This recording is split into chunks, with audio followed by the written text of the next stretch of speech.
నీకు ఏ ప్రాబ్లం రాకుండా అవసరాన్ని బట్టి ఇటు జ్యోతిలాగా అటు వర్షలాగా యాక్ట్ చేస్తానని జ్యోతక్కకి చెప్పాను గాని మాటల్లో చెప్పినంత తేలిగ్గా లేదు. అలా నటించడం చాలా కష్టంగా ఉంది. త్వరగా ఈ నాటకం పూర్తయితే పెద్ద టెన్షన్ నుంచి బయటపడొచ్చు.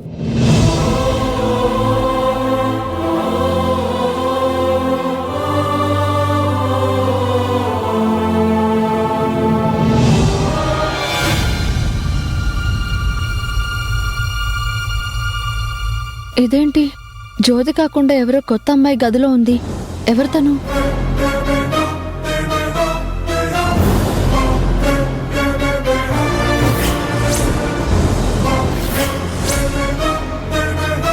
ఏదో డౌట్గా ఉంది.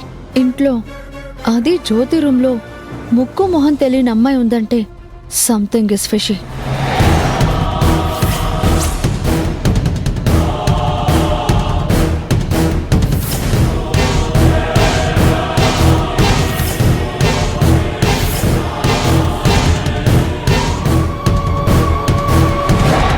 ఏంటి శ్రావ్య ఇలా వచ్చావు? నాతో ఇదిని పనా? నీతో పని కాదు.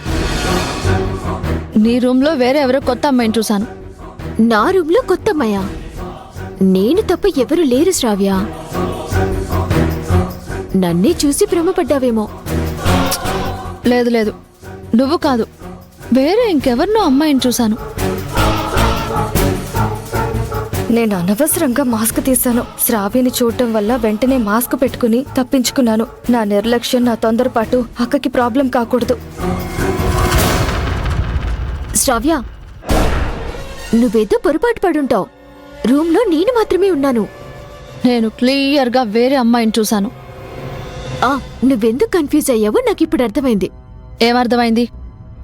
మనం హోలీ ముందు కూల్ డ్రింక్ తాగాం కదా, అందులో రామరాజు ఫ్రెండ్స్ ఆల్కహాల్ కలిపారంట. అవునా? అవును. ఇందాకే నాకు ఈ విషయం దొరబాబు చెప్పారు. నాకు తల తిరుగుతుంటే ఎందుకో అనుకున్నాను. ఇది విషయమని దొరబాబు చెప్పాకే తెలిసింది.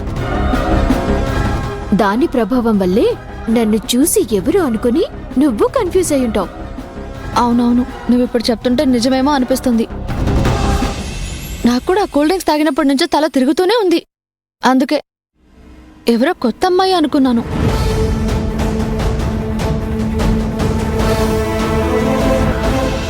అమ్మయ్యా, ఇంకోసారి తప్పు చేయకూడదు. మాస్క్ తీసేసి ఎవ్వరికంటా పడకూడదు. నా వల్ల జ్యోతక్క అప్సెట్ అవ్వకూడదు.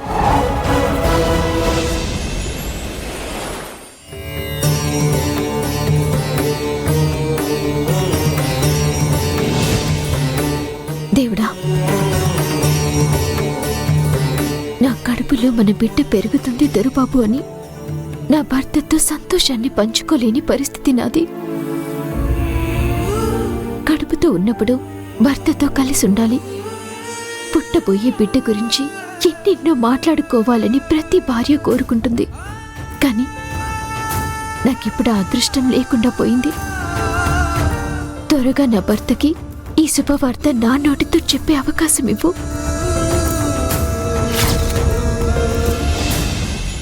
హాయ్ అక్క. హాయ్ కీర్తి. నేనేమైనా తప్పు చేశానా అక్క? లేదే. నా మీద నీకు నమ్మకం లేదా అక్క?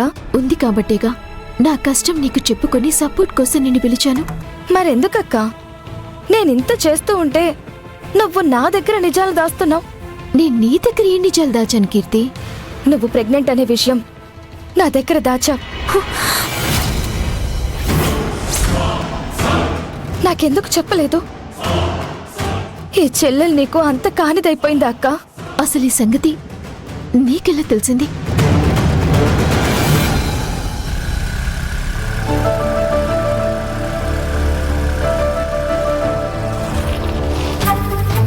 వర్ష, ఎలా ఉన్నావు?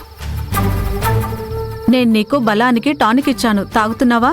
మెడిసిన్స్తో పాటు పోషకాహారం తీసుకోవడం కూడా చాలా ఇంపార్టెంట్. దానివల్ల నీ కడుపులో బిడ్డ హెల్దీగా పెరుగుతుంది.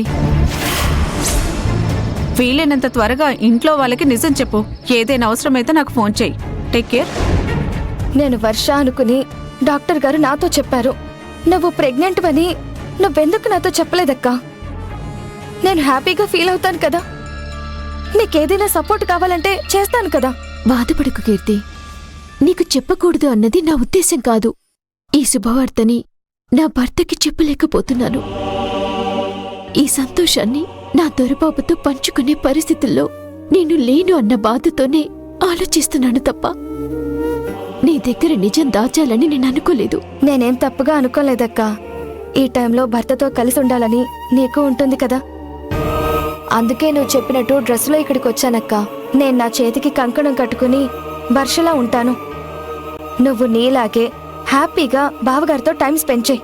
ఈ టైంలో అనవసరమైన టెన్షన్స్ తీసుకుంటే అది కడుపులో బిడ్డ మీద ఎఫెక్ట్ పడుతుందంట.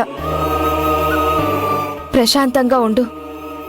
నువ్వేం చెప్పినా చేయడానికి నీకు నేనున్నానక్కా. నీ చేతికున్న కంకణం ఇవ్వక్క. నేను వర్షలా మారాలి.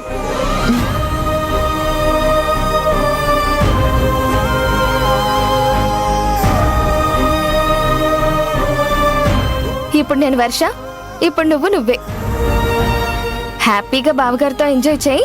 నీ ప్రేమనంతా పంచుకో.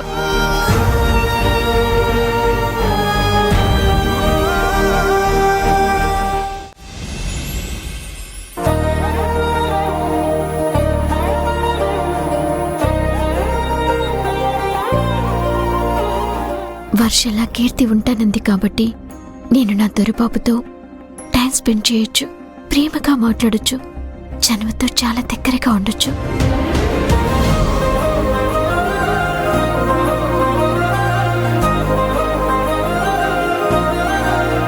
దొరబాబు, కాఫీ.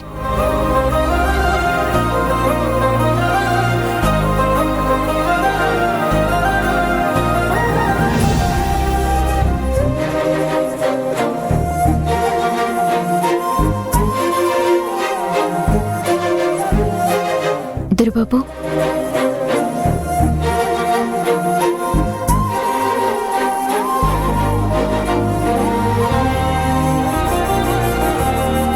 దొరబాబు, నువ్వు నాకు బిడ్డని గిఫ్ట్గా ఇస్తానని మాటిచ్చావు, గుర్తుందా?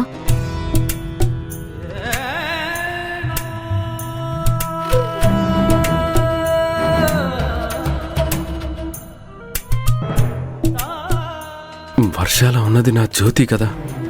మరి తన నా పక్కనే ఉంటే జ్యోతి ఉన్నట్టే వైబ్రేషన్ ఉందేంటి? పైగా బిడ్డని గిఫ్ట్గా ఇస్తానని జ్యోతిలా మాట్లాడుతుందేంటి?